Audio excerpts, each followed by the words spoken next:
Guys, alright, so I am back with the results from my 24-hour urine. My doctor gave me a call.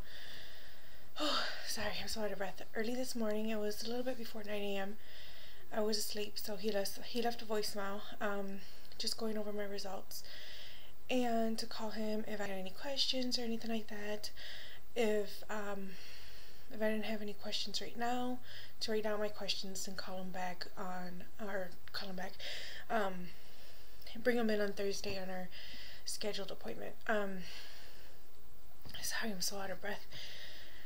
Oh, I think she's stretching or something.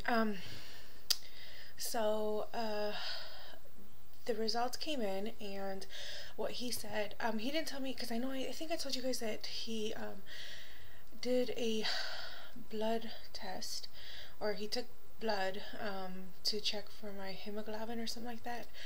Something that they check for if you're like on Lovenox, like on a blood thinner, to see for clotting, any additional clotting disorders, or the levels in your clotting or something like that. I can't remember exactly how he put it. And then they took something for another tube for liver function or something like that. So he didn't tell me the results of those. I'm assuming they're okay because he didn't say anything. I mean, he would have brought it up, but I'm going to ask him on Thursday when I see him. I have my appointment at 10:20 in the morning, which isn't bad. His office, the office that I have the appointment at, is like, let's see, like 10-15 minutes away, so it's not bad at all. So on to the results. I started my sample at 10:45 in the morning on Sunday, and I ended it yesterday. It was like 10-ish, 10:10 was the last time that I collected, took a shower, and then took it over to the hospital, to the Quest Diagnostic Test where they take it to. So I took it to them, and they faxed over the information, stuff like that. So my doctor told me that my protein levels came back a little elevated. It's 312 versus 300 is the cutoff. So he said that I have preeclampsia, that they won't let me go past 37 weeks, and Thursday, when we have our appointment, we're gonna talk about induction, any questions that I have, and then from there he contacted the high-risk doctor. So from there, or he's going to contact the high-risk doctor and let him know and stuff like that, because by the time I get into the office, my next appointment's the 28th, so by the time I get into my next office, they'll know what exactly the lab works and stuff like that came back as. So I don't know exactly, like, if it's going to put me at seeing the high-risk doctor every week as well, or just keep it the way that it is, 3 weeks for the high risk, 3 to 4 weeks for the high risk, and every week for Dr. Cassidy, which is my regular OB. Oh man, I'm so out of breath. It came as a shock to me, just because, I mean, I don't know, ever since I've been put on bed rest, the signs of preeclampsia have gone down, like, significantly. I don't get as much swelling. Sometimes I do, like, if I'm, like, when I first got put on bed rest, Dr. Cassidy still let me be out of bed for an hour, and since I would be in bed all week, he just went ahead and told me, you know, because I was teaching still, and I had 2 more classes that I just wanted to finish up, and I would teach those, you know, just for those 2 weeks, and after that I was like, oh no, no more, no more. You know, I'm getting the swelling, I'm getting the vision and stuff like that, so I gave that up completely. I probably won't be going back until after she's born and stuff like that.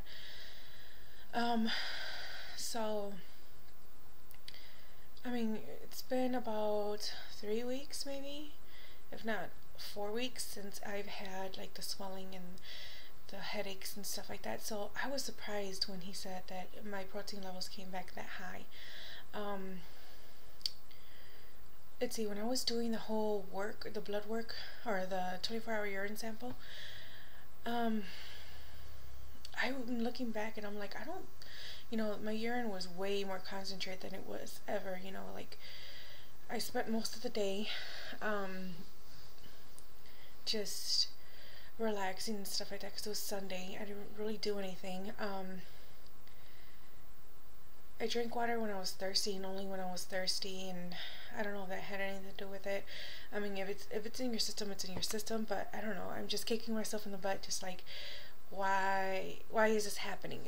It's I don't know how to explain it. I know it's not something that's controlled, and I was doing some research on it. It's like 5 to 8% of pregnancies get preeclampsia. There's no known cure for it. There's no reason why you get it. So I don't know. I guess I'm just gonna have a lot of questions that will never be answered. I know when I first got my first 24-hour urine, Dr. Cassidy told me, don't worry, if you were to get pregnant again, the chances are you might get it, you might not. It's 50-50. So it really depends. And I know Jenny, which is Candid Mommy here on YouTube, she had preeclampsia with Deacon, but with Drake she didn't. So I'm gonna go through and look at some of her videos and stuff like that and see what she was taking, see what to expect pretty much. I text my the people that I text from YouTube that know about it are Marina and Melissa and Tierra, which Tierra has a new channel. I'll put a link to all the girls' channels down below. I text them and let them know.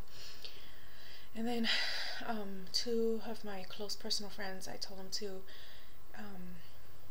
And one of them had asked me, am I going to go through C-section or is he going to still let me go natural? And that's one big thing that I do want to ask him. I know when I first was put on bed rest, he told me that we can go as natural as we can. If there's complications, it would have to be C-section. Now, I'm not too sure. I'm going to ask him, and I know it's kind of hard for them to say yes or no, but I'm going to ask him and stuff like that because me and Dr. Cassidy are leaning towards as natural as possible, just because just having 3 miscarriages in the past with 3 DNCs, it was really hard for me to get pregnant, and I don't want to, have to go through the same thing over and over and over again, where we have to worry about like really bad scar tissue or anything like that, because I just don't want to be put into a position again, which, no pregnancy is a guarantee that it will end in a happy ending, but I don't know, I just made it this far and I'm very grateful, very, very grateful. So yeah, if you had preeclampsia, or somebody here on YouTube that has had preeclampsia, or on Facebook, please just either private message me or put a link to the channel down below, or just let me know so I can subscribe to your channel. I'm subscribed to most people. I think I try to subscribe as I'm told that I got new subscribers. I like to subscribe back, but if you have preeclampsia, or you had preeclampsia, either pregnancies or anything like that, and you go you made videos about it, please let me know so I can just watch some of those videos. I need to know. Like, I'm still trying to rack my brain to what questions to ask my doctor, and it's very, very hard. So if you guys have any clue to what I could ask my doctor, I have some questions, like number 1, the birthing part. Number 2 is how soon is when it's gonna happen. I know he said he can't go past 37 weeks, and there was talk before with my high-risk doctor saying at the end of December, at the end of this month, it would happen. So that's like 32, 33 weeks. So I don't know. Like steroids and stuff like that, when does that start happening? Does it happen right before induction? Does it happen now, just in case? Like, I got that postpartum, how that's gonna go. Now that I have developed the preeclampsia, I'm gonna hit back on the Lovenox thing and how the Lovenox is gonna work. If I have to take it postpartum as well, because of the fact that I will, I'll be on you know, I don't know. It's just, I don't know, so much to go on, so much is going on in my mind.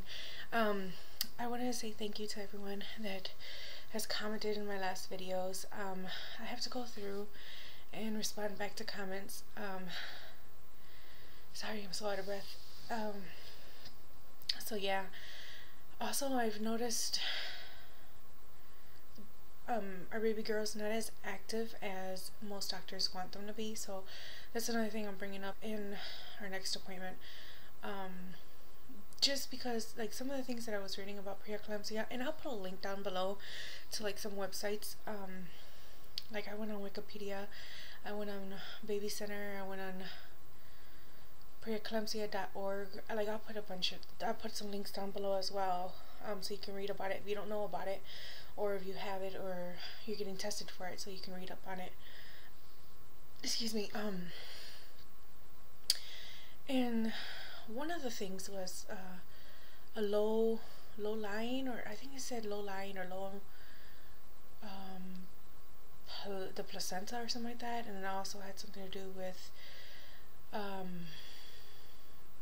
can't remember if it was like, I can't remember exactly how it went, but it talked about the placenta. I didn't see anything about the umbilical cord, which I'm gonna ask him, could that have been a warning sign? Which he probably won't know, but I just wanna like see, because you know, I mean, you never know. I want to be prepared for next time if there's a next time. So yeah. So if you guys have any questions or anything like that, let me know, or if what questions I can ask my doctor. If you know of any groups, any support groups I can join, just because these next 6 weeks, I'm 31 weeks on Thursday, and I'll do a pregnancy update after my doctor's appointment. Just if you guys have anything whatsoever that could help me, any material or anything like that, please let me know. I just have so many things going on in my mind right now, but I'm praying that she can make it to 37 weeks, and she can't, you know, just like Melissa said, and she gave me that reassurance that, you know, technology has gotten better, and, you know, we have great technology these days. So, but thank you guys, thank you so much, and we'll talk to you guys later. Oh, you know what, really quick, I keep rambling on. Let me show you the pictures of her ultrasound from, you know what, I'll do it in a separate video. Alright, I'll be back.